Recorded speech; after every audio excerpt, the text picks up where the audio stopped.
In this question, we have a spring that's launching a 2 kilogram ball up a ramp that has a 32.5-degree incline. So let's take a look at what this picture looks like before we get going. So we have our ground here and our ramp, 32.5 degrees. Our spring is probably going to look something like this with the ball right there at the bottom of the ramp. The top of the ramp is 1 meter above the bottom. So our ramp has a height of 1 like this when it's attached to the ground. The coefficient of friction is 0.15, and the ball is going to travel horizontally 3.65 meters from the top of the ramp before hitting the ground. So the ball is going to be launched this way. It's going to travel some distance. It reaches the top, and then it's going to follow some parabolic arch and then make contact with the ground.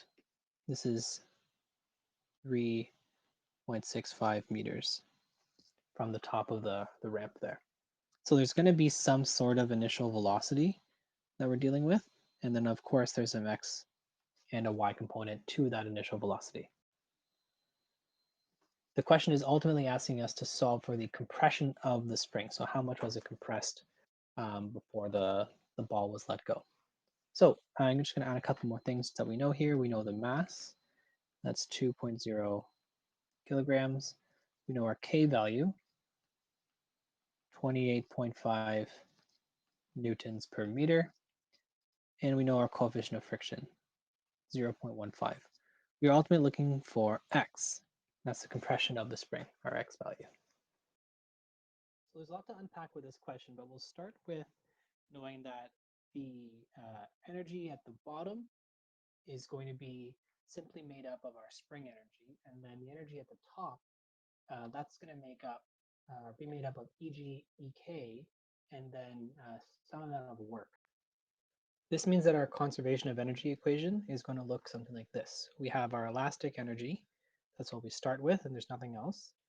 And what we're going to end with is some amount of Eg plus Ek plus W, in particular due to the friction.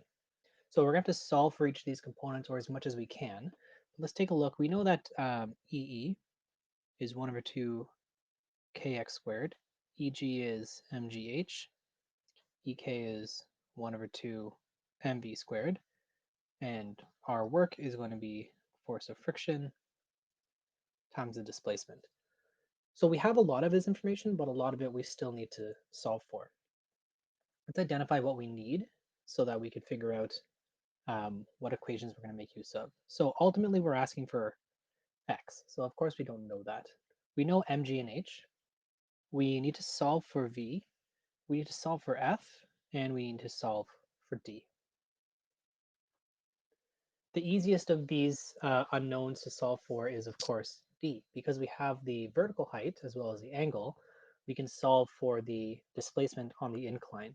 So we know that the sine of an angle is equal to the opposite over the hypotenuse. In this case, the opposite is going to be the vertical height, so the vertical displacement, and the hypotenuse is just your net displacement. We can rearrange this such that we have our vertical displacement over sine of the angle, 32.5, and we get a d value of 1.86 meters. Next up would be to solve for the force of friction.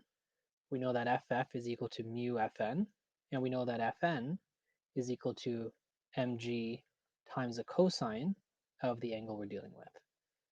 We have all this information given in the question, so we can solve by plugging in 0.15. The mass is 2 kilograms.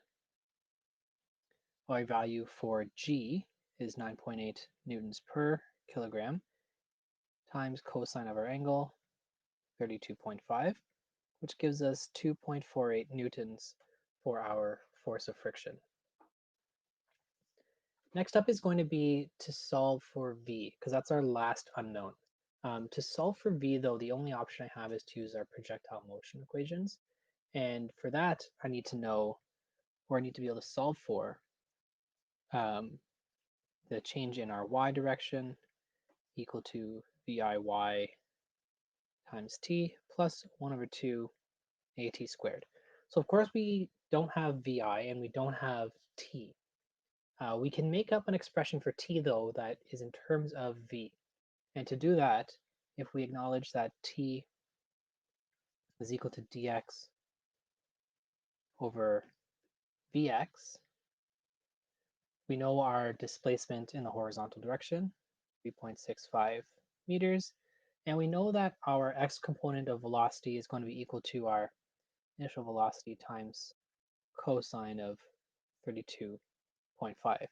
We can then plug this in for t in our equation here, and we'll have everything in terms of v, which is a little bit easier to then get an answer for. The math is a little bit more complicated, but it's simple algebra and canceling. So let's take a look at what that looks like. So if we recall this information, we can start to substitute values in and eventually solve for what will be vi.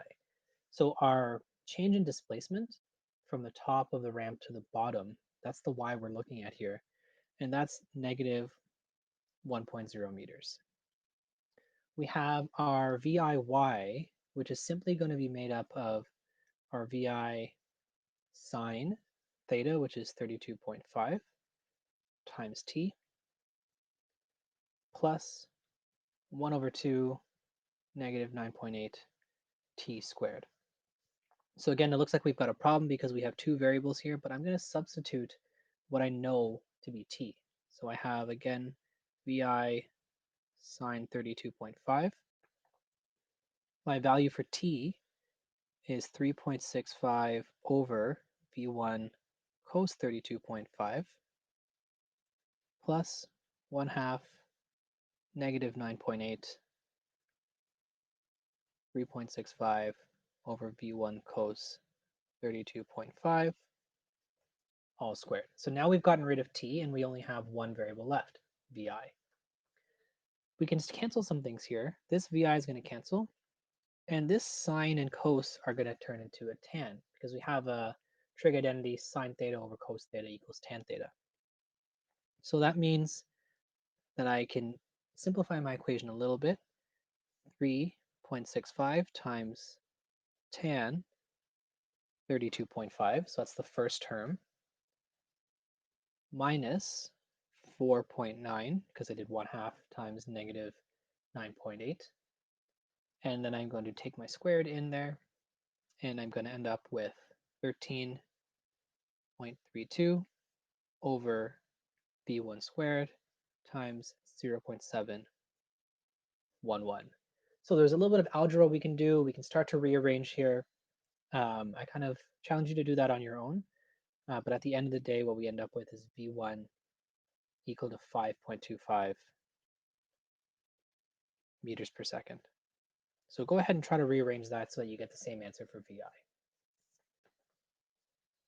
The last step, now that we have all of that information, is to go back to our conservation of energy equation, which was 1 half kx squared, that's the energy you start with, equal to the energy you end with, which is your gravitational potential energy plus your kinetic potential energy plus the work done. We can plug everything in here and then solve for x. So we're left with 1 half k 28.5 newtons per meter, x squared, which is what we're solving for at the end of the day, times your mass, 2 kilograms, times gravity, 9.8 newtons per kilogram, times the height, 1 meter, plus 1 half mass again, times velocity, which is squared, times your force of friction, and finally times your displacement.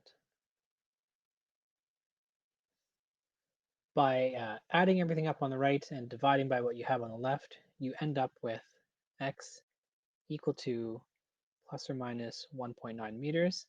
Since it tells us in the question that it is a compression, we know that x is equal to negative 1.9 meters. So that's how much the spring was compressed before the ball was let go.